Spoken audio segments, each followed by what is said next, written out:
You're listening to TurkishSoccer.com's Turkish Football and Turkish Super League Podcast. Hello, everyone. My name is Ahmet Turgut. Welcome to a brand new edition of Turkish Football and Turkish Super League Podcast. Well, this is the wrap-up for the 2025-2026 season in the Turkish Super League. All this season long, every weekend, every week, maybe twice sometimes in a week, we had podcast, talk to you guys. You guys listen to my podcast. I thank you for that. Well, we wrapped it up this past weekend with the week 38 in the Turkish Super League.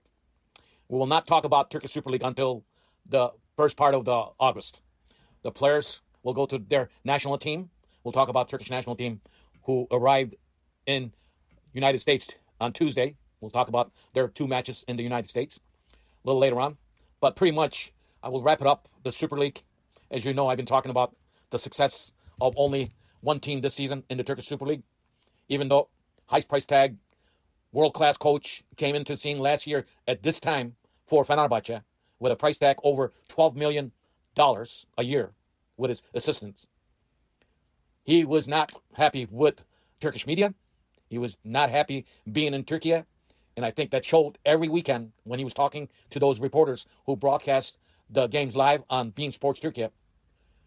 The special one made himself look like a joker, if you ask me. Because all those trophies he won in Europe.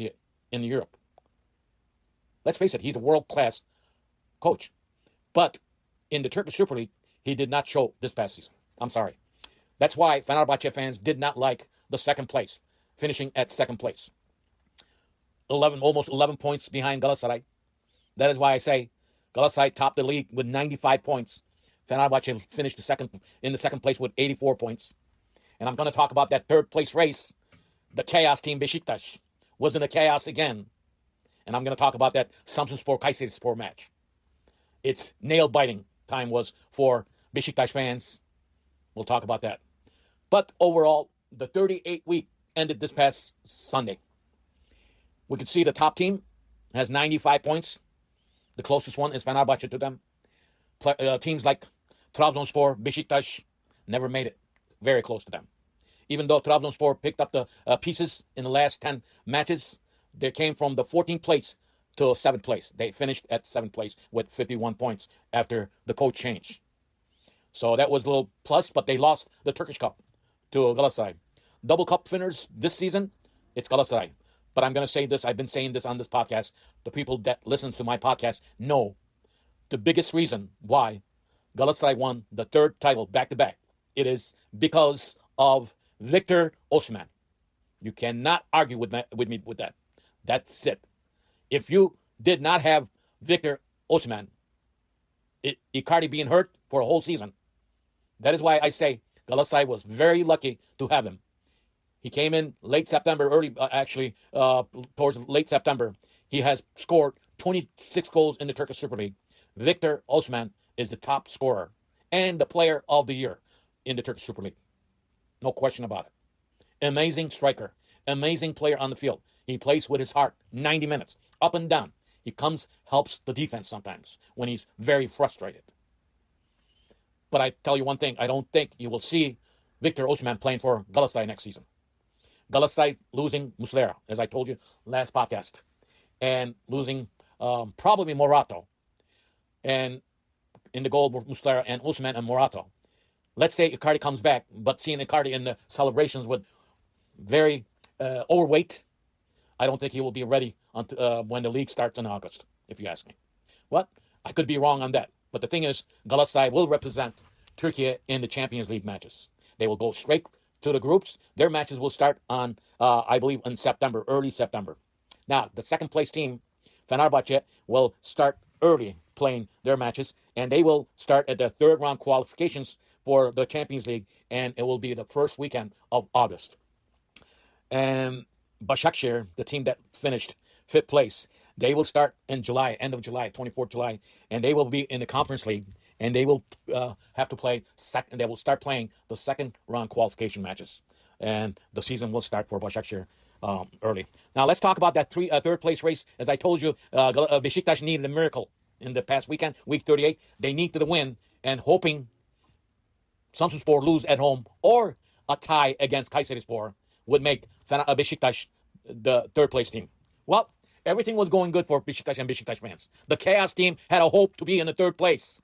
The Chaos team is in trouble with financially right now as we speak.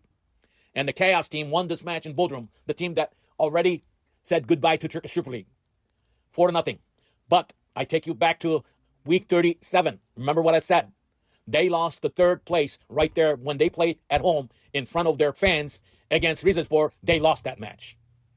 That was the killer. And they were hoping Kayseri do something for them. Kayseri fought for like 90 minutes. They were up 1-0. Beşiktaş match ended. Injury time, 7 minutes. Samsunspor scores, ties. And then 1 minute left in the match. Probably less than 1 minute. Samsunspor scores the second goal, and they win. Guess what?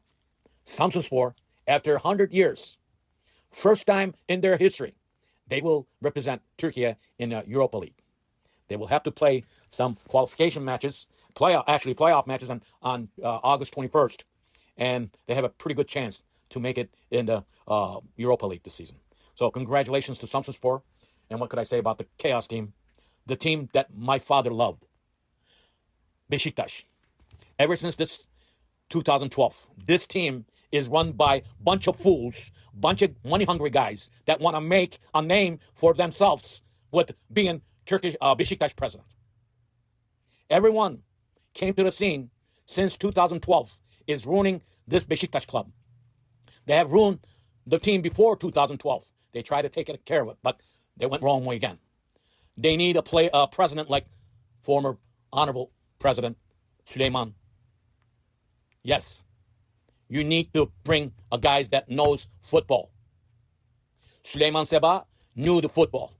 These business people are ruining the Turkish football, if you ask me. Every club. That it starts with Beşiktaş.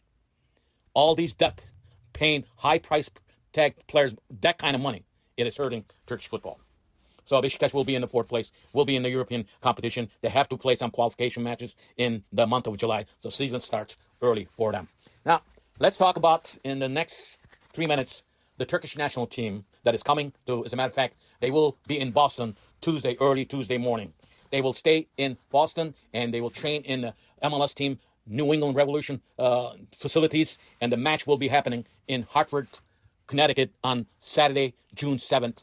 At 3 p.m. local time, which is Eastern time. After that, in the June 10th, they will travel to North Carolina and they will face Mexico there. So looking at the Turkish players, as you know, last minute, this happened today, goalkeeper Uğurcan Çakır from Trabzonspor and the team captain Hakan Çalhanoğlu and young player from Beşiktaş Mustafa Hekimoğlu, they're injured. They will not travel with Turkish national team. And Ahmet Kutucu as a striker also added to the roster.